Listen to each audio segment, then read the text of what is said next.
O seu Agenda Econômica está de volta. O nosso convidado de hoje é o senador Cristóvão Buarque e o tema é o custo da educação. Participa desse programa o jornalista Davi Emerick. Senador, vamos falar um pouco sobre analfabetismo, mas no seu ângulo econômico, né? Constata-se que hoje economias muito mais frágeis que a brasileira, aqui mesmo na América Latina, na América do Sul, Nicarágua, Equador, Bolívia, Venezuela, sem contar a Argentina, que na década de 50 praticamente já havia erradicado o analfabetismo, conseguiram esse reconhecimento da Unesco, são países livres do analfabetismo. O Brasil ainda tem as suas dificuldades. Sabemos que há dificuldades pedagógicas, metodológicas, enfim. Mas fora essas, quais são os obstáculos do ponto de vista do financiamento, na ótica, na ideologia do financiamento, que impedem a erradicação do analfabetismo no Brasil? Não teria problema financeiro para erradicar o analfabetismo dos adultos atuais. Isso custa pouco, mas pouquíssimo. Custa pouco? Claro que custa pouco se você quiser fazer, não é muito. Além disso, quando eu bolei o ProUni, eu era ministro, mandei para a Casa Civil e foi rasgado algum tempo depois, eu previa que os alunos que recebessem dinheiro para pagar a faculdade, o ProUni, teria que ser alfabetizador de adulto durante 6 meses. Como retribuição. Como retribuição. Mas eu nem pensava na retribuição, eu pensava que um jovem universitário, um engenheiro, que é alfabetizador de adultos, ele vai ser um engenheiro melhor. Se ele estudar igual que outro, claro. Se engrandeceria socialmente. Se engrandeceria socialmente. Dialogaria diferentemente com os seus operários. Então aí nós estamos casando... Aliás, estaria dialogando com quem está pagando. E com quem está pagando indiretamente. Então, o dinheiro para alfabetizar é o dinheiro que está dando para os jovens, para que estudem na universidade. Tem como. O problema logístico nós não temos também. Bolívia tem. Bolívia tem cidades que ninguém chega. Venezuela tem dificuldades de locomoção. Nós temos um sistema de telecomunicações perfeito, até porque a Venezuela mostrou que uma das boas coisas é usar a televisão, desenvolvido pelos cubanos, como método de ensino. O que falta é a gente querer. E por que não se quer? Primeiro, por causa do desprezo, como eu disse aqui, dos 2 andares da sociedade. O analfabeto é pobre, então os dirigentes não pensam neles. E segundo, porque quando a gente olha o problema da alfabetização, a gente percebe que ele tem a ver também com a torneirinha aberta, que é a escola. A gente tem que fechar a torneirinha do analfabetismo, fazendo com que todos aprendam a ler até os 7 anos. Com uma escola razoável, não precisa ser muito boa. E um programa de erradicação. O problema da erradicação tem mais uma dificuldade, é que os pedagogos, em geral, eles dizem, não precisa erradicar o analfabetismo, basta a gente alfabetizar as crianças. Aliás, mesmo Darcy Ribeiro uma vez me disse, vamos alfabetizar as crianças, que a biologia cuida dos adultos. Eu sou contra isso por razões éticas. Para mim, o analfabetismo é uma tortura. No mundo moderno. É uma tortura a pessoa não saber ler no mundo de hoje. A gente tem que uma mudar. mazela, né? Uma velhinha de 100 anos que quiser aprender a ler, tem que ensinar a ela. Mas os pedagogos insistem que não tem que ter esse problema e que é um método sem prazo. Eu acho que tem que ter um prazo, dizer, em tantos anos vamos erradicar. Erradicar não é zerar, erradicar fica com 2%, entendeu? 1,5%. Aquela taxa da Unesco, né? Aquela taxa da Unesco que a Venezuela recebeu o carimbo. Tinha gente que disse que a Venezuela não fez. Eu estava lá quando foi declarado o território livre do analfabetismo. Eu fui à solenidade. Ela deve fazer uns 7 anos disso. E eu fiz um teste. Eu saí na rua com um papelzinho escrito CAIDIA, tal, não lembro qual. E eu via gente vendendo coisinha assim na rua, praticamente pedindo esmola, e eu dizia, onde é essa rua? Aliás, nem dizia rua, acho que dizia endereço. Todos leram. É Caracas. Talvez no interior não conseguisse um resultado desse. Mas está se conseguindo, porque definiu-se um prazo. Sabe qual é a diferença entre um programa de alfabetização e um de erradicação? O de alfabetização, você põe um reloginho mostrando quantos alfabetizou. O de erradicação, você põe um reloginho andando para trás, mostrando quantos faltam. O Brasil não quer fazer isso. Está na frente do MEC. Quantos analfabetos tem hoje? E o reloginho dizendo quantos está diminuindo. Não quer, reage. E esse reloginho vai para trás em outras coisas também. Se pegar, por exemplo, as pessoas com 15 anos ou mais hoje, a quantidade de anos de estudo evoluiu aí de 5,5 anos para 7,5 anos. Abaixo do que a Constituição de 88 prevê, que é uma quantidade mínima de 8 anos. Você vê que os relógios estão pior, estão ficando voltando, mais cínicos, talvez. regredindo. Olha, vou contar aqui, fazer aqui, não vou dizer que é uma inconfidência, porque foi público. Em abril, eu criei o programa de erradicação do analfabetismo, criei uma secretaria para a erradicação. Logo que eu saí do ministério, isso foi cancelado. Fecharam a secretaria, fecharam. O que é raro em administração, você fechou uma caixinha do organograma. Mas em abril, eu assumi junto com o Lula em janeiro, em abril fizemos um evento na CNI, com assinatura de contrato que a CNI assumiu o compromisso de alfabetizar 1 milhão. O Lula fez um discurso dizendo, olhando para mim, Cristóvão, quem come apressado come cru, aspas, entre aspas. Como quem diz, a gente não precisa ter essa ambição de erradicar. Isso é um exagero, vamos alfabetizar sem isso. Engraçado que em setembro ele ganhou um prêmio da Unesco pelo programa de erradicação. Ganhou um presente lá, um prêmio, no Teatro Nacional. Então o Lula encarnava isso, de que essa vontade, esse prazo, que a última vez que esteve no Brasil foi João Goulart, com Paulo Freire. Depois disso, mesmo os militares com o famoso programa contra o analfabetismo, não era erradicar. Venezuela teve, Bolívia teve, obviamente, Sarmiento teve nos anos 1860 na Venezuela. Aqui a gente não tem. Mas falando de economia, um alfabetizado, ele recebe em média 60% a mais do que um não alfabetizado. Mas não é só isso. Tem menos acidentes em construções entre alfabetizados do que entre analfabetos. O analfabeto não sabe ler, perigo. Aí vai em frente. Aí cai. Então, a economia que se faz alfabetizando adultos é muito maior do que o que a gente gasta para fazer a alfabetização. Senador, vamos voltar àquela relação comparativa entre PIB e educação.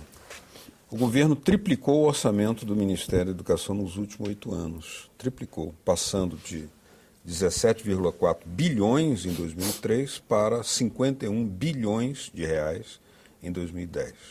Se fossem incluídos nesta conta os recursos da transferência do Fundo de Financiamento aos Estudantes do Ensino Superior, o FIES, do salário educação e da quarta parte do repasse estadual, o valor passa para 19,1 bilhões em 2003 e 59,1 bilhões em 2010. Como avalia essa evolução em termos de ritmos e de prazos históricos diante das nossas necessidades? Primeiro, eu preciso dizer que esse aumento não foi por vontade do governo, é porque a Constituição manda investir uma percentagem do PIB. E o PIB cresceu. Não tinha como deixar. Não é um indicador de mais prioridade, é um indicador de mais crescimento e de cumprir a Constituição, que Fernando Henrique, e aí sim tem o mérito do governo Lula, que o Fernando Henrique deixou de cumprir a Constituição, mudando a Constituição, com a tal da DRU, que tirava 20% do que a Constituição mandava ir para a universidade. Depois de uma longa luta e quase que no último ano do Lula, se conseguiu acabar com a DRU. Aí voltou dinheiro mais para a educação. Então tem tido uma... Fora isso, foi o PIB crescendo. Isso aí não, tem que ter mérito. Embora tenha sido uma proposta aqui de dentro da senadora Ideli Salvati. Então não tem esse mérito de prioridade. Mas segundo, esse gasto não está sendo bem feito. Não está sendo bem feito na seleção dos professores, na negociação com os professores, o que é que eles devem dar, e não só o que eles vão receber. No rigor, como a gente leva a escola virou um caos, gente. A palavra que se diz por aí é zorra. E não é zorra porque os meninos são ruins, não. É porque a escola não é casada com os meninos. É uma violência deixar a criança na escola hoje, sabia? Escolas estão ruins. Semana eu vi um programa nesse CQC, mostrando algumas escolas no estado do Piauí. Colocar a criança naquela escola, eu sei que é melhor do que não colocar, mas dói no coração. Aliás, pela primeira vez eu vi aqueles 3 meninos que fazem o programa CQC tocados. Não houve uma piada, não houve uma brincadeira, não houve uma gozação. Eles estavam tocados quando eles apresentaram o programa. Então, aumentou-se o dinheiro, porque a Constituição manda, mas não se melhorou a maneira como esse dinheiro é aplicado. Senador, a gente... Só um detalhe mais. E usa-se todo esse dinheiro dentro do sistema atual, que é um sistema que não consegue absorver esse dinheiro. Você joga e ele vai saindo, joga e ele vai saindo. Tinha que ter criado um novo sistema, que eu comecei. Quando eu era ministro, comecei em 29 cidades essa ideia de revolucionar. Dá um exemplo desse vazamento aí que o senhor fala, um exemplo prático. Já recebe o dinheiro, mas ele vai pelo ralo. Vazamento, por exemplo, é a gente contratar mais professores sem contratar melhores professores, sem exigir dedicação exclusiva dos professores, permitindo que o professor faça bico, porque ganha tão pouco. Então, são vazamentos. A gente faz de conta que está dando aula, a família faz de conta que o filho está na aula, o filho faz de conta que está aprendendo, e esse ciclo só um governo insensível. E o governo é insensível. Quer ver um exemplo? Quando saiu o resultado do IDEB, o que é que o MEC falou? Foi uma grande conquista. Porque era 3,6 a nota, 3,5 passou para 3, não, 3,6 passou para 3,7. Mas é inacreditável essa falta de sensibilidade. O que é que o ministro devia ter dito? Primeiro, deixar que a gente dissesse que ele não é culpado, porque não é. Até porque está aí há pouco tempo, 8 meses. Mas mesmo que ele tivesse 5 anos, não dava para culpá-lo totalmente disso. Agora, depois disso, ele tinha que fazer uma grande manifestação de preocupação. Tinha que ir para a presidente e fazer uma convocação. Hoje, nesta semana, nós tivemos um encontro da Frente Parlamentar para a Educação. Eu sugeri façamos uma carta à presidenta Dilma. Ela tem que convocar uma reunião de emergência para discutir a situação da educação.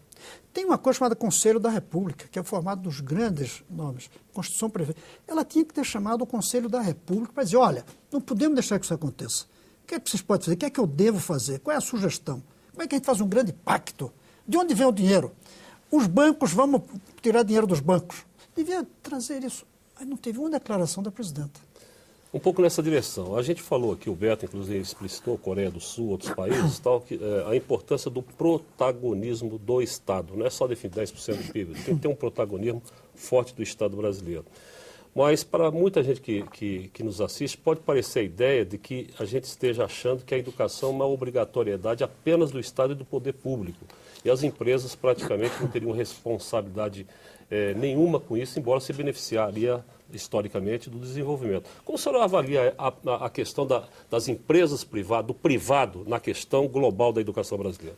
Vou falar, mas antes vou pegar um gancho nessa ideia da participação. A educação, ela é um tripé, uma trindade.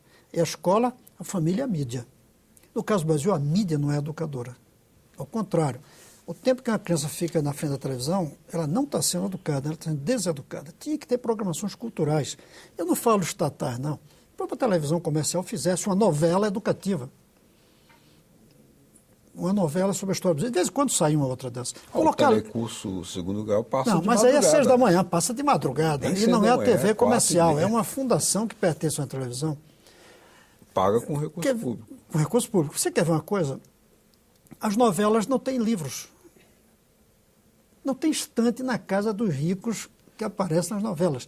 Esse personagem Tufão, de vez em quando eu até vejo ele carregando um livro, mas eu não vi ele lendo ainda o livro. E quando lê é de alta cultura, né? A gente não entende como está conseguindo ter uma leitura menina tão alta. Que fica comendo o tempo todo. Aquela menina podia, além de comer, gordinha, Agatha, o nome, ela podia estar lendo um livro de vez em quando, ou alguém lendo um livro para ela. Parece que eu fui falar isso, disse que uma hora apareceu isso. Então, nós não temos essa cultura. Agora, e os empresários?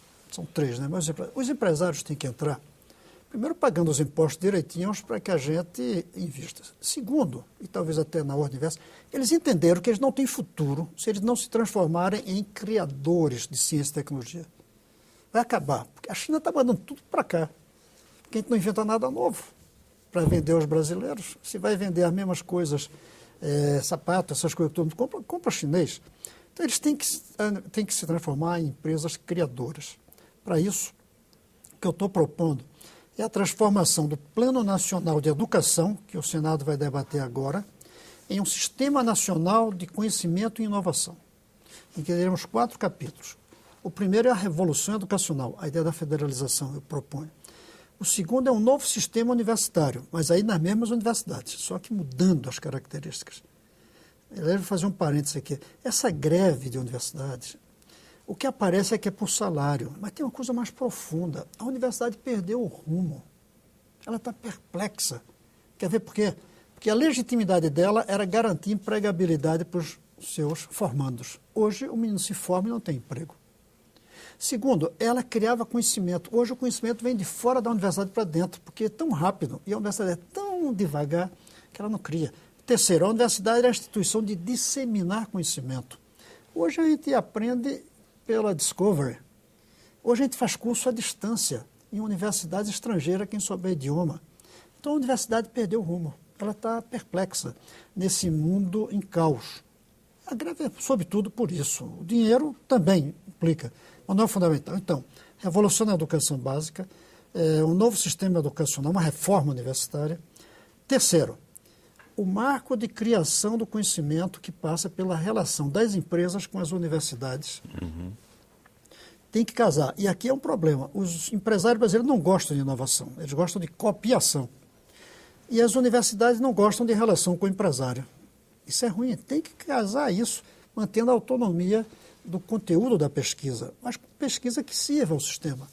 Quarto, é a gente criar um entorno favorável ao conhecimento. E quinto, os institutos de ciência e tecnologia que não são da universidade. Institutos como ITA, como INPE, INPA e outros que a gente precisa ter, de nanotecnologia, na área de comunicação, em diversos setores, que a gente está precisando criar grandes institutos.